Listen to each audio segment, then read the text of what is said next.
E nessa viagem de Atos, nós tivemos grandes experiências e eu acredito que você em algum momento foi desafiado, não é? Na sua conduta como crente, a dar um passo a mais, a proclamar, não é? A sair, talvez furar um pouquinho a zona de conforto e proclamar. E hoje a gente encerra essa série, concluindo aí o capítulo 8 com o tema Guiados pelo Espírito. Guiados pelo Espírito. E eu quero começar com uma pergunta. Se você quer, se você concorda, você vai falar amém, respondendo, tá certo? Eu te pergunto, você deseja ter sua vida guiada e conduzida pelo Espírito Santo? Amém? Você deseja ter sua vida guiada por Deus? Amém? Olha que Deus viu o seu amém, viu? Deus ouviu e viu, está gravado, não é? O seu amém. E a gente vai ver aqui o que é uma vida guiada pelo Espírito.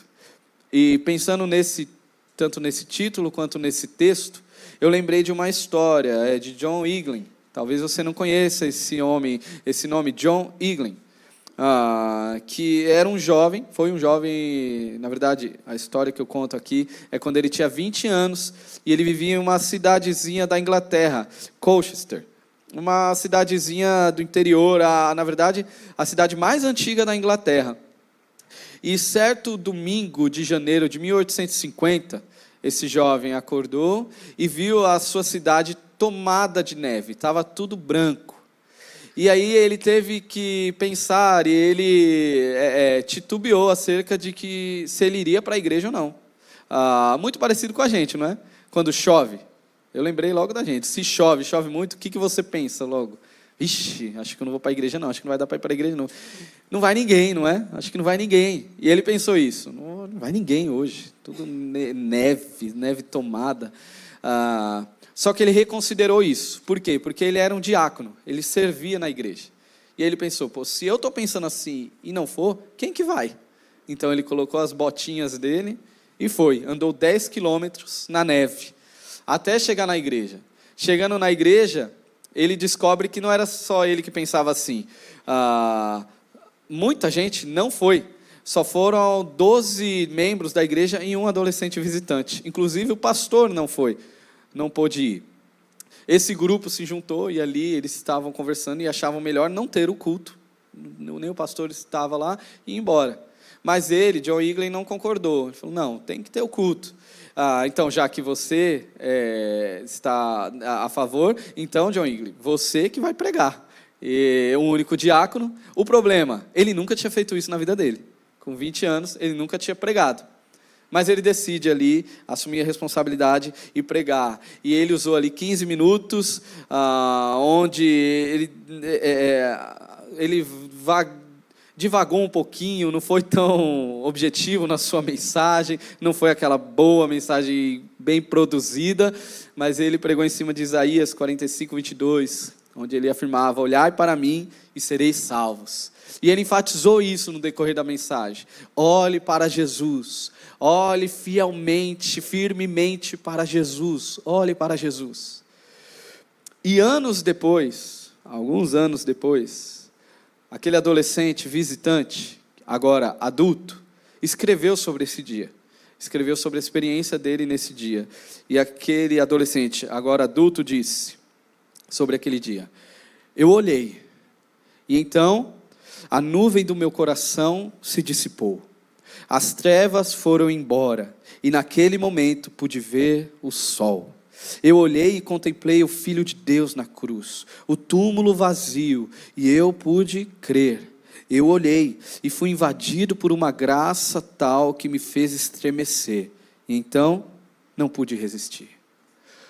O nome deste garoto, acho que você conhece, é Charles Spurgeon, que aos 17 anos já havia se tornado pastor de uma igreja batista, que aos 20 anos já havia pregado mais de 600 sermões cujos quais foram escritos e traduzidos para vários e vários idiomas, inclusive chegando até nós, na língua portuguesa. Um homem que abençoou, conhecido como o príncipe dos pregadores, pastor durante 38 anos de uma mesma igreja. o homem que marcou a história, marcou diversas gerações. Olha só como Deus usa coisas simples, não é? Para transformar gerações e salvar pecadores. Um diácono, um jovem diácono. E Deus usou ali. E aí eu te pergunto, qual é a sua história? Tenho certeza que se você refletir sobre como o Evangelho chegou na sua vida, você vai chegar nessas pequenas ações de algumas pessoas que foram guiadas pelo Espírito Santo e tudo mudou. Talvez é na sua família, o seu pai, a sua mãe, a sua avó, não é? Eu preguei essa mensagem hoje pela manhã e tiveram alguns testemunhos que chegaram para mim. Um deles, de uma família que, se eu não me engano, bisavô, 100 anos atrás, estava numa roda de bar, parece, e um missionário a cavalo chegou ali tocando uma música, alcançou o coração deste homem, e agora o Evangelho cortando gerações, onde nessa família tem pastores, homens de Deus, famílias que servem a Deus, inclusive, que faz parte aqui da nossa comunidade. Qual que é a sua história? Quando foi que o Evangelho chegou? Quem foi guiado por Deus? E no texto que nós vamos ler hoje, fala sobre uma história assim. E a minha oração é para que não apenas reflitamos sobre como o Evangelho chegou até nós, mas como Deus pode nos usar, como Deus pode guiar você para alcançar pessoas para a glória dEle. Então, talvez você já tenha aberto aí, mas nós vamos ler o capítulo 8 de Atos, versículo 26 até o 40. Atos 26 até o versículo 40. Uma narrativa bem conhecida e muito linda, que a gente vai observar aqui. Eu acho que se eu pudesse escolher um texto para encerrar a série, seria este texto aqui.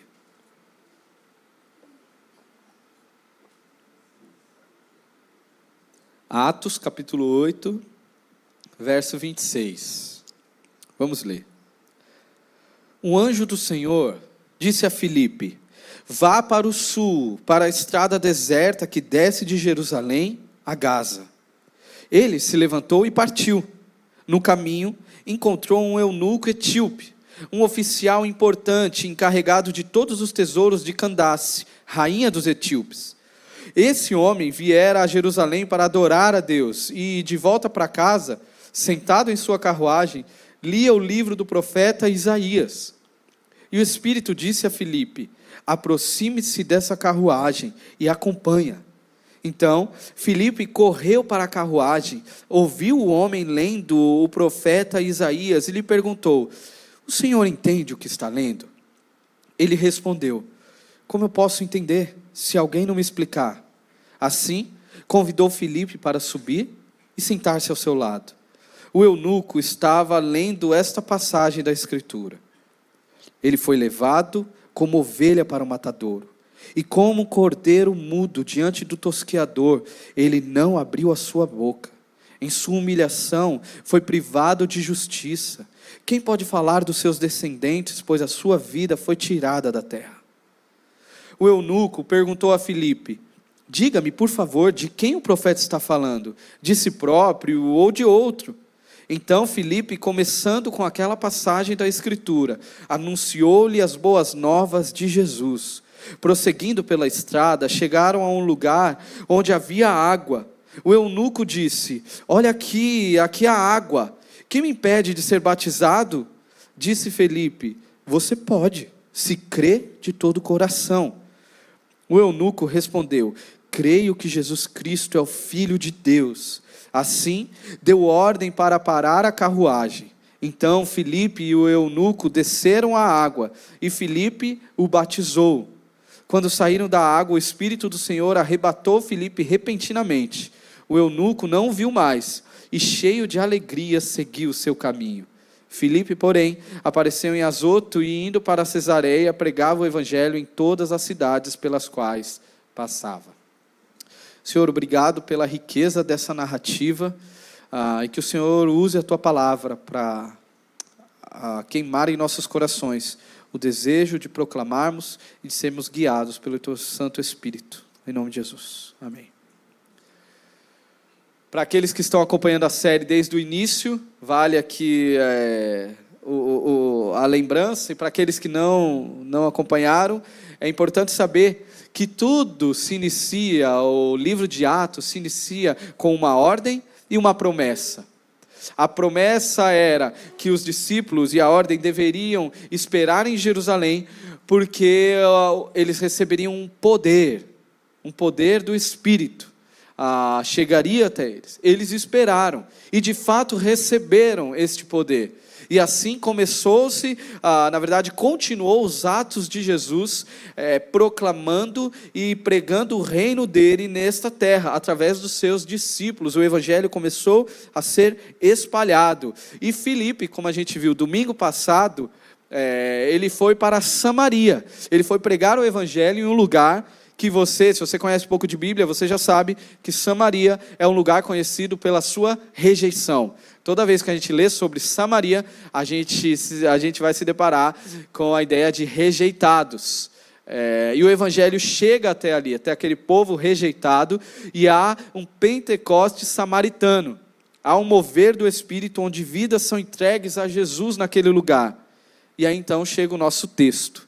E agora a gente vai observar para onde Deus está mandando, o que Deus está fazendo com Filipe. Você que respondeu amém para a pergunta, que você deseja ser guiado pelo Espírito Santo, eu te faço outra pergunta. O que significa ser guiado pelo Espírito Santo? O que significa ter a sua vida guiada por Deus? O texto vai nos responder aqui. Eu encontro aqui três sinônimos do que significa ter uma vida guiada pelo Espírito Santo. E o primeiro sinônimo é: ser guiado por Deus é viver em obediência. Ser guiado por Deus é viver em obediência. A gente iniciou o texto, e eu peço para que você continue com o texto aberto, que a gente vai acompanhando a narrativa. A gente iniciou o texto no versículo 26, vendo aqui a ordem para Filipe. O anjo do Senhor disse a Filipe: vá para o sul, para a estrada deserta que desce de Jerusalém até Gaza. Vamos entender isso aqui, essa ordem. Filipe, ele vai para Samaria. Filipe estava em Jerusalém, certo? O Espírito Santo vem, o movimento começa, e Filipe decide ir a Samaria, sozinho. Filipe vai sozinho para pregar em um lugar onde ninguém queria ir. Ninguém queria ir para Samaria, mas Filipe vai. E ele prega, e o negócio acontece lá. Bomba. O Espírito Santo invade Samaria, há um mover de Deus, e agora, aí depois os outros discípulos chegam na festa, não é? Chegam lá e vamos lá, e agora todo mundo pregando o evangelho, e é festa, muitas vidas sendo alcançadas pelo Senhor Jesus, e no meio dessa festa, agora vem a ordem para Filipe: Filipe, saia daí, e vá agora para uma estrada deserta, para Gaza, para um lugar bem esquisito. Filipe, ele poderia ter questionado aqui, não é? Deus, como assim? Vamos lá, vamos refletir aqui, Senhor. Eu fui para Samaria. Eu já fiz a missão mais difícil aqui. Fui eu que decidi ir para Samaria. A galera aí não foi. E agora eu tenho uma missão mais difícil ainda. Manda outro. Mas na verdade, Filipe não vai fazer isso não. Isso é importante porque a gente precisa considerar que se você quer ter uma vida guiada pelo Espírito em obediência, talvez Deus vai te levar a lugares e contextos que não vão ser tão bons como são os que você vive hoje, talvez, como são o que a gente vive aqui nessa comunidade. Uma comunidade com células, onde você tem aí a oportunidade de estar caminhando junto, crescendo, uma comunidade viva, alegre. Eu não sei o que Deus pode fazer na sua vida, né? Você que falou amém aí, que quer ser guiado pelo Espírito. Eu não sei para onde Deus pode te mandar, para os desafios que Deus pode te levar. Talvez um dos desafios que a gente tem pela frente, por exemplo, é a ida para o novo espaço, não é? Lá na Copab. Um lugar que vai ser diferente, que vai tirar a gente da zona de conforto. Vai mudar o cenário ali, cenário social, e glória a Deus por isso, e minha oração é que todos nós sejamos guiados pelo Espírito, para chegar ali e viver o novo, e viver o desafio, mas a bem da verdade é que a gente não sabe muito bem, e ser guiado por Espírito pelo Espírito, é considerar isso daí. Felipe, ele não questiona. É interessante o versículo 27, olha o que ele faz. Felipe, ele só se levanta e vai. Felipe se levantou e partiu. É muito legal, porque Felipe, ele não sabia o destino direito. Felipe não sabia como ia ser esse negócio. Ser guiado pelo Espírito em obediência, é isso. É não ter o controle. E não ter o controle para pessoas controladoras, como eu, é muito difícil, não é? Você não saber o próximo passo, está no escuro, e você obedece o passo que tem a ser dado, mas você não sabe o outro. Eu lembrei disso ontem com os meus filhos, estava eu e os dois no mercado, às vezes eu faço essa loucura de só nós três, e no mercado, já encontrei alguns irmãos no mercado, né? Eu lembro de alguns, e graças a Deus encontrei momentos positivos, onde eu não estava brigando, xingando ninguém, estava tudo sob controle.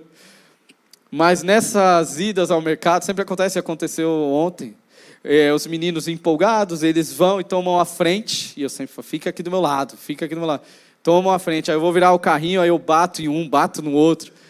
E aí por quê? Porque eles não sabem o caminho, cara, e eles querem tomar a frente. E eles não sabem se eu vou virar à esquerda. Não está no controle deles, não é? E ser guiado por Deus é mais ou menos isso, você não sabe. Ou você confia e obedece e vai, ou isso não é ser guiado, isso não é obediência. E Felipe, ele vai. Interessante que tinham 2 estradas entre Jerusalém e Gaza, naquele período. E existia uma estrada que ela era pavimentada ali, arrumadinha, tinha as cidades ao redor, e tinha outra estrada, que era uma estrada de deserto. E para piorar a situação de Felipe, Deus manda ele pela estrada deserta. Ele vai pela pior estrada, um caminho de deserto. E neste caminho, em obediência, Felipe vai aí ver uma carruagem chegando. E carruagem naquele período, quem andava de cavalo naquele período era alguém rico. E quem andava de carruagem era alguém muito rico. E é isso que Felipe avista. Uma pessoa muito rica e muito importante, passando ali. E aí a gente vê o versículo 27, o que acontece aí na continuação. Ele se levantou e partiu. No caminho encontrou, aí entra o segundo personagem aí da história, um eunuco etíope. Um oficial importante, encarregado de todos os tesouros de Candace, rainha dos etíopes. Esse homem viera a Jerusalém para adorar a Deus. E de volta para casa, sentado em sua carruagem, lia o livro do profeta Isaías. Nessa porção aqui, nesses 2 versículos, nós encontramos algumas informações sobre quem é este homem. Primeiro, ele era um homem muito importante no reino do qual ele pertencia, que era na Etiópia.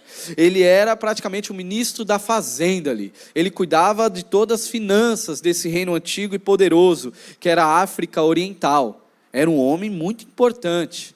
Outra característica, ele era um eunuco, que é castrado. Havia-se o costume naquela época dos reis, governadores, castrarem alguns homens para que estes homens servissem ali cuidando do harém, das mulheres deste rei. E nesse serviço eles acabavam ocupando espaço, se tornavam homens de confiança, iam crescendo. Provavelmente é o que aconteceu com esse homem. Um eunuco que, servindo ao rei ali, a realeza, começa a crescer. E aí ocupa um espaço de grande importância. Este é esse homem. Uma terceira informação importante é que este homem ele foi alcançado pelo judaísmo. Ele está em um reino distante. Okay? Ele vai peregrinar até Jerusalém para adorar a Deus. Alguns dizem que esse conhecimento que ele tem do judaísmo pode ter vindo há muito tempo atrás da rainha de Sabá. Lá com Salomão, a gente encontra isso no Antigo Testamento. Uma rainha que se impressionou com a sabedoria de Deus na vida de Salomão, foi lá e ouviu falar, e pode ser que através dela aí, o fruto continuou, e este homem agora, ele peregrina até Jerusalém para adorar a Deus ali. Engraçado, se a gente pensar numa estratégia, né, nós que somos bons, né, marqueteiros, estrategistas, a gente vai pensar, pô, Deus, eu acho que poderia ter uma estratégia melhor, porque você tira Filipe, um cara-chave, no momento ali de Pentecostes, num lugar difícil, que era Samaria. O negócio aconteceu.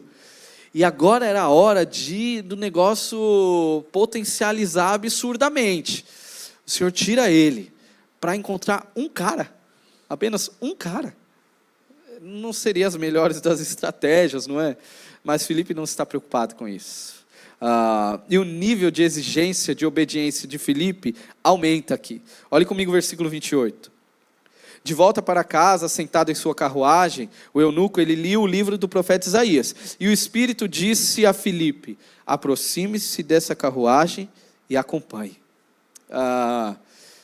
Eu imagino que Filipe teria vários motivos para se intimidar. Porque ele sabe que se Deus está mandando ele encostar nessa carruagem, é que ele ia ter algum movimento, que ele ia ter que conversar com quem estava dentro dessa carruagem. E ele teria alguns motivos de ficar com medo. Primeiro, era alguém totalmente desconhecido. Segundo, período de perseguição. A perseguição estava se iniciando ali. Lembra de Estevão? A perseguição estava iniciando. Então poderia dar muito ruim aqui para Filipe. Outro motivo de intimidação, diferença étnica. Esse etíope não tinha nada a ver com o grupo de amigos de Filipe. O etíope e os judeus. Não tinha nada a ver um com o outro. Não era da turma de Filipe. E como eu falei, alguém poderoso e rico. Alguém, aquela pessoa que a gente olha, sabe, e vê assim, pô, essa pessoa tem tudo, não é? Como que eu vou falar de Jesus para ela? Como que eu vou falar do Evangelho? Mas ela tem tudo. Tem uma boa família, um bom emprego, um bom salário, tem 2 viagens internacionais por semestre. Como eu vou falar de Jesus para uma pessoa dessa, que tem tudo a pessoa? Tem uma formação que você se cansa de descrever ali, de tantos títulos. Talvez Filipe poderia olhar para este homem assim. Mas fique tranquilo, o Espírito de Deus está guiando tudo. O Espírito de Deus está guiando. Filipe não faz ideia quem ele encontrar nessa carruagem, muito menos o etíope faz ideia quem ele encontraria. Eu imagino a cena, esse etíope na sua carruagem, na sua pompa, vê um cara todo sujo de barro, né, do pó, passando por ele ali, correndo do lado dele. E aí a gente chega ao segundo sinônimo para você que disse amém, que deseja ter a sua vida guiada pelo Espírito de Deus. Segundo sinônimo do que é ser guiado. Ser guiado por Deus é viver em proclamação. Ser guiado por Deus é viver em proclamação. Olhe comigo o versículo 30 e 31.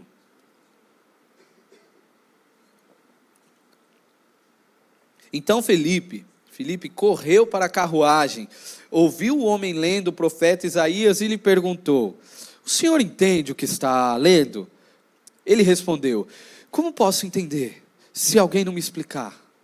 Assim, convidou Filipe para subir e sentar-se ao seu lado. Este homem, que de longe a gente fala assim, não, ele tem tudo, inacessível.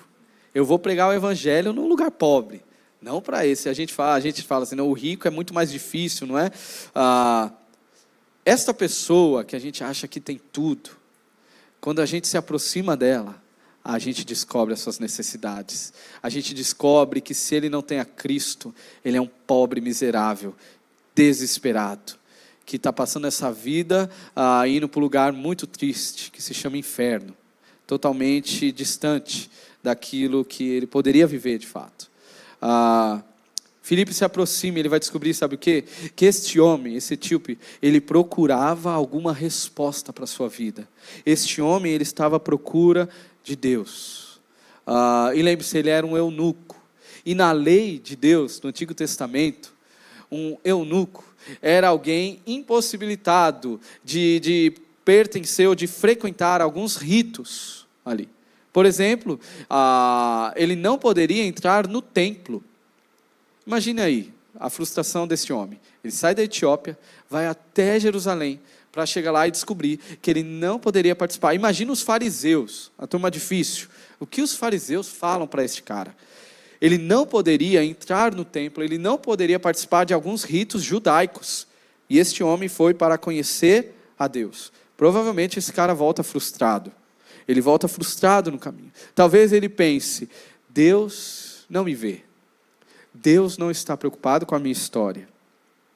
Quando a gente conhece as pessoas de perto, a gente percebe o quão necessitadas são. E sabe o que é o mais legal dessa história? E que não era o eunuco que estava atrás de Deus, perseguindo Deus. Era Deus que estava perseguindo este homem. Deus estava perseguindo, estava movimentando tudo para alcançar este homem. Sabe por quê? Porque Deus age em perseguição aos pecadores para levar salvação a eles. Esse é o nosso Deus. A missão da proclamação não é sua, fique tranquilo. A missão da proclamação do Evangelho é obra de Deus. Quem é você? Você é o alvo deste amor incomparável. E é interessante que quanto mais maduros, quanto mais a gente caminha na fé, mais tempo na fé, mais tempo de conhecimento de Deus na palavra, mais a gente consegue entender o movimento de Deus em nos salvar. A princípio a gente pensa que foi a nossa iniciativa. Fui eu que decidi ir, fui eu que fiz. Mas aí com o tempo você vai percebendo, cara, não fui eu não. Deus, de uma forma irresistível, me colocou na parede, eu não tinha escapatória, Ele me amou, Ele me salvou, Ele me deu nova vida. Eu olho para a minha história e vejo isso. Hoje um dia triste, né, que a gente tem que lidar com a dor da partida, da morte, uma família que chora. Eu lembro da minha história. Alguns irmãos conhecem, outros não, mas eu com 10 anos eu perdi meu pai. E aí eu morava em São Paulo, próximo da periferia, minha escola era na periferia, minha rua caía na periferia, minha escola era lá. Eu com a ausência paterna, lembro de alguns vizinhos bater na porta da minha casa para falar com a minha mãe, olha, toma cuidado com as amizades que o seu filho está andando. São amizades bem complicadas. E eu me via num contexto muito esquisito e muito perigoso. E para um menino que agora tem essa ausência, a mãe tem que ralar, tem que trabalhar para levar comida para casa. Eu e meu irmão um ano mais velho que eu. Alguém que tinha tudo para se perder completamente. E aí eu olho para a minha história, como Deus foi conduzindo as coisas. Hoje, quando eu olho, eu falo, por que eu não decidi ser e fazer aquilo que aqueles que estavam comigo faziam? Por que eu decidi isso? Porque o Senhor colocou, hoje eu vejo que foi o Senhor, chegaram pessoas pontuais, guiadas por Deus, e mudaram tudo na minha vida. Mudou completamente, a ponto do meu coração queimar pelo ministério pastoral, que eu não tinha referência nenhuma. Até os meus 10 anos, até a morte do meu pai, eu nunca tinha pisado numa igreja. Eu nem sabia o que era evangélico. Depois da morte do meu pai, aquele desespero existencial da minha mãe, a gente cai numa Assembleia de Deus e tudo começa. Irmãos, eu não sei os caminhos de Deus na sua vida. O que eu sei é que Deus irá te perseguir, ou te perseguiu. Eu sei que Deus persegue pecadores para salvá-los, porque Ele nos ama. Deus me perseguiu. Deus nas minhas linhas tortas, na minha bagunça, tanta coisa. Deus foi ali costurando tudo, até chegar um momento na estrada deserta, onde eu não tive escapatória. Eu fui alcançado por esse amor transformador. Não foi iniciativa minha. E esse texto mostra aqui para nós as coincidências, o tanto de coincidência, não é? Às vezes é assim na sua vida. Você vai lembrar, cara, mas naquele momento, aquela pessoa falou isso para mim. Como é que pode? Naquele momento, o mais difícil, naquele momento que eu não imaginava conhecer fulano, fulano chegou e falou, eu nem sei mais onde fulano está, mas aquilo mudou tudo. Aquele momento na minha família mudou completamente. Hoje eu estou aqui, hoje eu tenho fé em Cristo Jesus. As coincidências, né?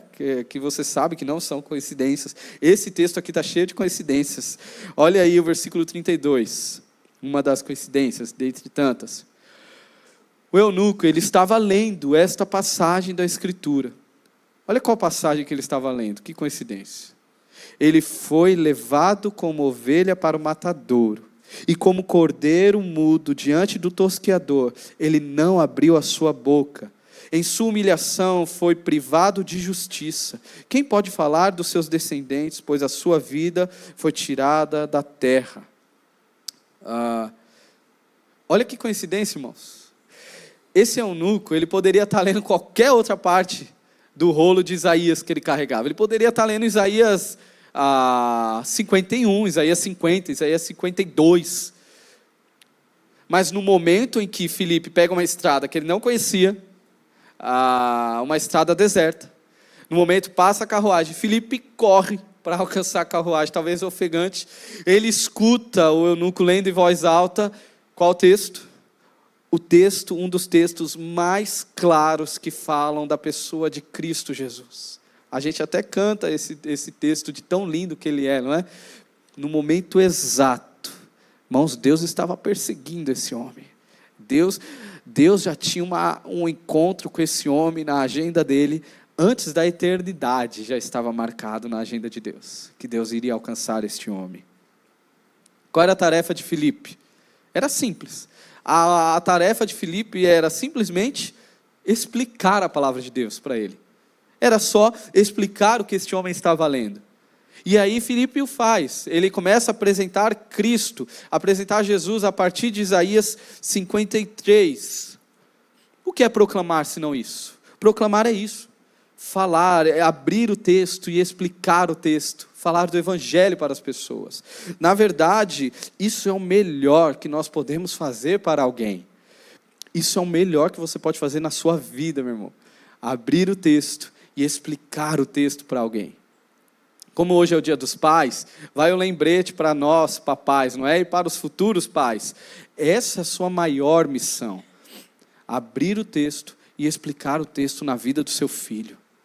Não prive o seu filho, não deixe essa oportunidade passar. Se existe algo importante que você deve fazer na vida da sua família, é abrir a palavra de Deus na sua casa, explicar a palavra de Deus na sua casa, e aplicar a palavra de Deus na vida dos seus filhos. Não deixe passar essa oportunidade, pelo amor de Deus. Às vezes você está perdido aí, você está pensando, não, eu estou correndo atrás, eu não tenho tempo, porque eu estou correndo atrás para dar o melhor para o meu filho. Meu irmão, o que é melhor para o seu filho?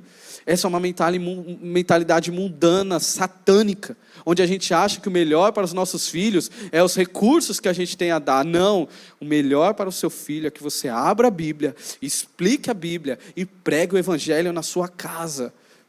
Que você gaste tempo, não só pais, obviamente, mães, amigos. Eu não sei se você já teve essa experiência, você já teve o prazer de explicar a palavra de Deus para alguém? Você já teve o prazer de explicar o evangelho para alguém? Eu tenho esse prazer toda vez que eu estou aqui pregando, ou na quarta-feira estudando. É um prazer indescritível.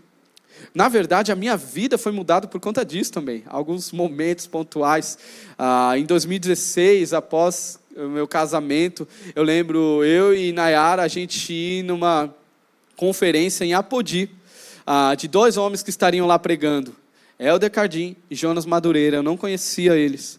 Eu só sei que quando eu cheguei lá, esses homens jogaram uma bomba no meu peito, que até hoje queima. Sabe o que eles fizeram? Eles abriram o texto e explicaram o texto com uma vida, com uma chama, que eu lembro até hoje a pregação em 1 Pedro, sobre a viva esperança. Aquilo foi uma bomba que invadiu a minha alma, a ponto de eu falar para a Nayara, eu preciso fazer isso na minha vida. Foi dali a gente decidiu, vamos para o seminário. E aí um deles era reitor do seminário, onde eu fui estudar lá em Atibaia. E a gente foi estudar em Atibaia por quê? Porque aquilo consumiu meu coração. Eu quero fazer isso na minha vida. Eu quero abrir o texto, explicar o texto e ver vidas transformadas pelo texto, a única fonte inspirada, que é a voz de Deus para nós, para a nossa alma. Você já teve essa experiência? E olha, isso não é coisa de líder religioso. Isso é coisa de quem ama Jesus. Isso é coisa para você, para um amigo, para a amiga, para você que tem um trabalho, você que está aí na sua rotina. Você precisa fazer isso. Deus te chamou a fazer isso. E uma pergunta intrigante aqui que a gente pode fazer é: por que esse etíope aí, ele não entendeu a Bíblia? Por que ele não estava entendendo Isaías? Eu sei que se for conversar, você talvez tenha essas dificuldades, assim como eu, de ler os profetas, por exemplo, né? A gente vai ler os profetas com toda empolgação e a gente não entende nada, não é? Cara, do que está sendo falado aqui? Mas eu acredito que o problema não é esse aqui. O problema não é falta de inteligência ou conhecimento. O problema aqui é um problema que você já teve, que eu já tive e que talvez alguns aqui ainda têm. O problema é de cegueira espiritual, de dureza de coração. Sabe qual é o único que pode quebrar isso e solucionar isso? O Senhor. Em Ezequiel a gente vê que somente Deus pode tirar o coração de pedra e colocar um coração de carne, que consiga ouvir e amar ao Senhor. Se não for Deus, meu irmão, não há salvação. Mas olha que legal, sabe como Deus decidiu fazer isso? Sabe como Deus decidiu salvar homens? Através de mim e de você. Através da pregação do Evangelho. Porque como crerão se não tiver quem pregue? Como eles ouvirão se não tiver quem fale do Evangelho? Deus, Ele poderia fazer qualquer outro jeito, mas pela sua graça e sabedoria, Ele decidiu te usar. Ele decidiu me usar para ser guiado para proclamação. Deus decidiu nos usar. Ser guiado por Deus é sinônimo de proclamar. Você quer ser guiado por Deus? Uma estratégia legal que eu vi esses dias, um tempo atrás, e eu tenho tentado colocar em prática. Você tem várias estratégias, tá? Uma estratégia simples, boba, mas que eu achei legal, que eu tenho feito, por exemplo, nos aniversários. Olha que legal isso, nos aniversários de conhecidos seu, do trabalho, família. Cara, para de dar perfume da Natura, para de dar chocolate da Cacau Show e dá Bíblia para esse povo, cara. Começa a comprar uma Bíblia e dá, mas eu não sei se ele é de outra religião, meu irmão, não importa, cara. Dê uma Bíblia para essa pessoa, dê uma Bíblia para um amigo, para um familiar. Aí sabe o que você faz? Não dá só a Bíblia, senão ele vai ficar igual o etíope aqui, cara, não estou entendendo nada. Você sabe o que você pode fazer? Ei, fulano, está lendo? Está entendendo? Você entendeu esse texto? Já pensou se você... Aí o seu medo, né? Se ele falar assim, não entendi, tem alguém para me explicar? Meu irmão, Deus vai te usar, cara. Já pensou você ser usado para a glória dEle? Você explicar o Evangelho para alguém. E você ser testemunha do agir de Deus. Dos olhos sendo abertos, do coração sendo quebrado, da nova vida florescendo. E aqui eu entro no terceiro sinônimo, que é a cereja do bolo. Do que é ser guiado por Deus. Justamente isso. Ser guiado por Deus é viver em novidade de vida. Ser guiado por Deus é viver em novidade de vida. Olhe comigo o versículo 36. Prosseguindo pela estrada, chegaram a um lugar onde havia água. Só um parênteses aqui. Nessa estrada deserta, os estudiosos ali falam que há apenas 2 lugares que havia água num percurso grande. Olha que coincidência, não é? No momento exato que Filipe provavelmente falou do batismo, este homem fala, ele olha só a coincidência, tem água aqui. E aí ele fala, o eunuco diz, olha, aqui há água, que me impede de ser batizado? Aí o versículo 37, diz Filipe, você pode, se crê de todo o coração. O eunuco respondeu, creio que Jesus Cristo é o Filho de Deus. Assim, deu ordem para parar a carruagem. Então Filipe e o eunuco desceram à água e Filipe foi batizado. E Filipe batizou o eunuco, perdão. Irmãos, essa pergunta, o que me impede, ela é importante. E você já tem informações suficientes para entender o quão importante é essa pergunta. Quando o eunuco diz, o que me impede, provavelmente por trás dessa pergunta, ele está olhando para Filipe e está falando, tá bom Filipe, eu já entendi que o cordeiro que Isaías está falando, esse cordeiro que veio ao mundo e morreu para nos salvar, é Jesus, é este. E eu creio, ok, mas o que me impede então? Fale aí Filipe, vamos lá, fale as letrinhas do contrato. Eu sei que eu sou de um reino pagão, eu sei que eu sou imperfeito, eu sou um eunuco, minha história não é nada legal. Eu sei que eu sou de outra etnia, sou de uma outra cor. Fale aí, Filipe. Fale aí, me conte aí o que me impede. Fala logo. Talvez alguns pensem assim hoje, não é? Eu te faço a pergunta, como que você se vê diante de Deus? Talvez alguns falem, Cristo não é para mim. Por que Cristo não é para você? Porque Cristo é bom e eu sou mau. Cristo não é para mim, porque Cristo é puro e eu sou tão sujo. Se você me conhecesse, eu venho aqui, eu estou visitando aqui, ou eu venho e frequento, mas eu sei quem eu sou. Cristo não é para mim, porque em mim há pecado, há sujeira. e em Cristo a santidade, a pureza. Sabe qual é a resposta do Evangelho? Que foi a resposta de Filipe para esse eunuco? A resposta dele é: você precisa apenas crer. Basta crer de todo o coração. Se você crê de todo o coração, o que é crer? É confiar nos méritos da obra da cruz. É abandonar os falsos méritos que você carrega, achando que você vai se resolver, achando que você vai encontrar a sua melhor versão. Cara, você não vai conseguir. Filipe olha para ele e diz: você precisa apenas confiar que no lugar da sua tristeza, do seu pecado, você recebe o perdão e a bondade de Deus. É uma verdade que brota do coração e que é expressa nos lábios. Este homem, ele era de fato imperfeito, ele não tinha méritos, mas Deus o perseguiu. Deus o perseguiu. E a boa notícia para este homem é que, independente de onde ele vem, do seu triste passado, independente da sua cor de pele, da sua condição, ele era bem-vindo à mesa do Pai, através de Cristo Jesus. Ele poderia falar: pô, mas eu fui ao templo, eu não posso entrar no templo. E aí Filipe dá a boa notícia: você não pode entrar no templo, mas o templo chegou até você. O templo chegou. O grande eu sou chegou. O grande eu sou marcou esse encontro com você hoje. E aí a gente celebra a novidade de vida aqui. Olha que incrível ser guiado pelo Espírito. A palavra foi explicada. Houve fé no coração, confissão de lábios e então batismo. O batismo é isso, é um marco que representa essa nova vida. Após o batismo a gente vê uma experiência aí sobrenatural, não é? Filipe é transladado para Cesareia pela agência de turismo aí do Espírito Santo. Não faço ideia como isso aconteceu. E o etíope, ele sai cheio de alegria, mas não é a alegria de alguém que passou num concurso. Não, essa alegria é pequena demais. Não é a alegria de quem vai estudar na federal, de quem vai casar, de quem teve filho. Não, isso é muito pequeno. A alegria aqui é de encontrou o seu tesouro em Cristo Jesus. A alegria de quem encontrou significado e sentido em Cristo. Isso é conversão. Ele compreende com a sua mente e agora ele sente o peso do pecado e a bondade do amor em seu coração e finalmente ele está disposto a viver com as suas mãos.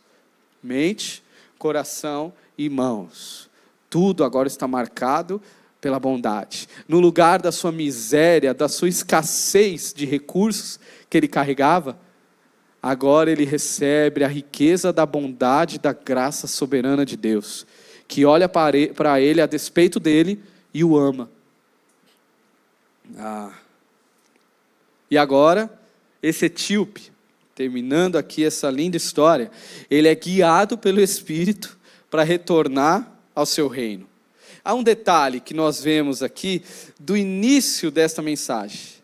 A ordem, na verdade, a promessa é que o Evangelho seria anunciado em Jerusalém, na Judéia, em Samaria, Filipe passou por aí, e até os confins da terra. A Etiópia, naquela época, era conhecida como o lugar mais distante que eles poderiam chegar. A África Oriental. O lugar mais distante do mundo ali era a Etiópia. Essa promessa ela começou a ser cumprida ali. E quem foi para a Etiópia? Foi o grande apóstolo, um super apóstolo? Não. Foi um eunuco que a gente nem sabe o nome. Olha só, uma pequena ação pode causar grandes efeitos no reino de Deus. Assim como John Wesley decidiu sair da sua casa na neve, pregar o evangelho sem saber falar direito, e ali surge um jovenzinho, Charles Spurgeon. Deus usa Filipe, e agora vai usar esse etíope na igreja no norte da África, onde a gente conhece que ela se tornou fortíssima. Se você pesquisar a história da igreja, você precisa passar pelo norte da África, e você vai descobrir que ali surgiram Santo Agostinho, Atanásio, Cipriano e tantos outros. Homens incríveis, homens que nos abençoam até hoje com a sua fé. esse chamado continua, irmãos. O evangelho ele continua a ser espalhado, e isso vai acontecer porque a promessa de Cristo é concreto, não é talvez. A promessa de Cristo é o que vai acontecer. A pergunta que eu faço para encerrar aqui é: quem é você nessa história? A gente precisa pensar diante dessa narrativa e fechando a série de Atos, quem é você nessa história? Penso aqui em 3 possibilidades, as quais você pode se encontrar. Primeiro, talvez você aqui seja parecido com o etíope, com esse homem, que chegou aqui sem entender nada. Que negócio de Etiópia, negócio de Isaías, Atos. Cara, nunca nem li a Bíblia, não sei nada disso. Talvez você se sinta indigno. Não, o pessoal daqui é muito certinho, são muito bonzinhos. Eu sou ruim, eu não tenho nada a ver com isso, eu não mereço, eu não posso. Querido, não faça pouco caso do que está acontecendo aqui nessa noite. Porque assim como Deus usou um jovem incapaz, em 1850, Deus chama outro jovem incapaz para subir aqui e abrir o texto e explicar o texto. E quando isso acontece, a jaula é aberta e o leão, como diz Lutero, o evangelho, o leão avança. Não precisa fazer nada, não precisa de show, não precisa de nada. O leão vai. E o leão ele consome o que ele tem que fazer. Não desperdice esse momento. Talvez o evangelho está chegando ao seu coração hoje. A palavra de Deus está atingindo o seu coração hoje. E talvez hoje seja o dia da maior alegria da sua vida. Talvez hoje vai ser o dia que vai percorrer a sua história, a sua geração, a geração vindoura. Não desperdice o momento. Este é o momento onde a palavra é aberta e Deus fala aos corações. Que haja salvação, que o seu coração seja encontrado. Saiba que você não veio aqui porque era dia dos pais. Desculpe, você foi enganado. Você não veio aqui porque seu amigo te chamou. Você não veio aqui porque é legal vir aqui. Estou indo, já estou vindo algumas semanas, é legal. Ainda não tomei nenhuma decisão, mas é bacana, a galera sai para comer, né? Uma esfirrazinha, uma pizza. Sinto muito, você está sendo enganado. Você está sendo perseguido por Deus. Deus está perseguindo você. Porque Deus persegue pecadores para salvar. Talvez você se encontre num segundo perfil de pessoa aqui. Alguém que já tenha confessado a fé em Cristo. Eu creio que Jesus é o Filho de Deus. Mas que falta um importantíssimo passo, que é declarar essa fé, assim como esse etíope fez, aos 4 cantos. Eu quero me batizar, seguindo a ordem de Jesus. Você precisa dar esse passo. O batismo é isso. O batismo é o ato de confissão. Eu nasci de novo, eu fui encontrado. Não fui eu que busquei, Deus que me achou no lamaçal dos meus pecados. E não faz sentido mais eu viver essa vida se não for para a glória dele. Eu quero reconhecer isso de forma pública. Aonde tem água aí? Onde tem água para me jogar? O que me impede? Se você ainda não tomou essa decisão, este é o tempo, não perca tempo. Inclusive a gente vai ter batismo em setembro. Você já está atrasado. Vá logo, corra, avise, fale por um amigo seu, pode me procurar, procure alguém, eu quero confessar a minha fé publicamente. E o terceiro perfil, e eu acredito que seja a nossa maioria, são daqueles que se sentem desafiados, que olham para as suas vidas e veem que está faltando a chama da proclamação. Pessoas que se acostumam, a gente tem esse mal, de se acostumar, e aí a gente vive para tantas coisas, e a chama da proclamação, a chama de viver o novo, de ver novidade de vida nos outros, a gente não vive, e a gente se acostuma como se isso fosse normal. Isso não é normal. Deus nos chamou a ter um coração inquieto. Você precisa estar inquieto com as pessoas ao seu redor. Você precisa pensar, Deus precisa te incomodar à noite. Você precisa pensar em estratégias. Como eu vou falar de Jesus para aquela pessoa? Como eu vou abrir a Bíblia, abrir o texto e explicar o texto para aquela alma que necessita de Jesus?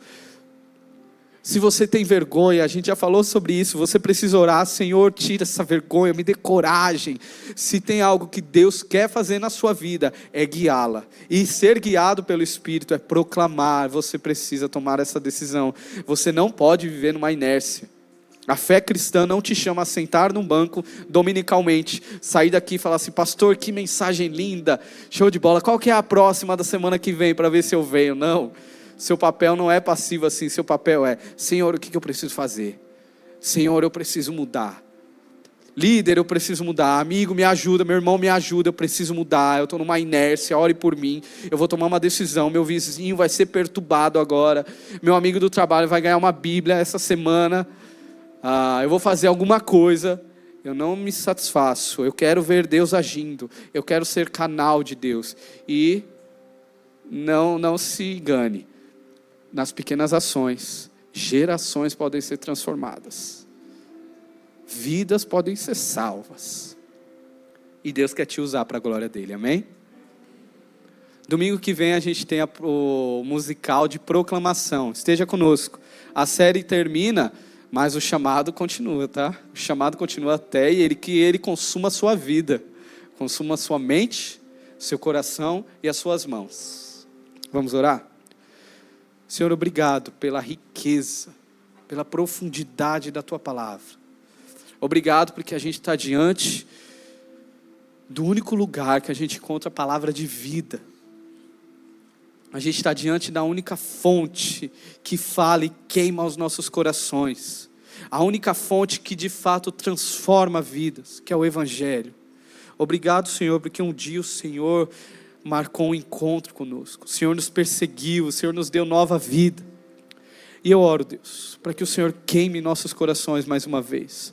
Que o Senhor acenda a chama de amor aos perdidos, de desejo de falar que há vida, há muito mais vida do que a gente vê aqui. Há muito mais vida do que correr atrás de uma condição, há muito mais vida do que construir algo para o nosso nome.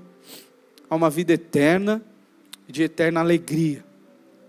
Senhor, dê essa chama em nossos corações, Pai. Eu clamo, aquele que é tímido, que a timidez saia, que entre a coragem do Teu Espírito a proclamar, que essa igreja, as cadeiras dessa igreja sejam completadas por aqueles que ainda não ouviram o Teu nome, que o Senhor nos use como missionários para a Tua glória.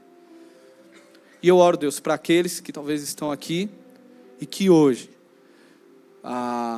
sentem o seu coração ser queimados. O coração queimado e carregado pelo peso do pecado, mas principalmente pelo peso da Tua bondade, do Teu amor, do Teu perdão. Que essas vidas possam confessar a Cristo Jesus. Confessar publicamente: eu creio que Tu és o Filho de Deus e quero viver para a Tua glória. Que o Senhor age em salvação, Pai. Eu sei que o Senhor continua agindo e o Senhor continuará nos usando para a Tua glória, para a expansão do Teu reino, até que Cristo Jesus venha. É nossa oração em nome de Jesus. Amém.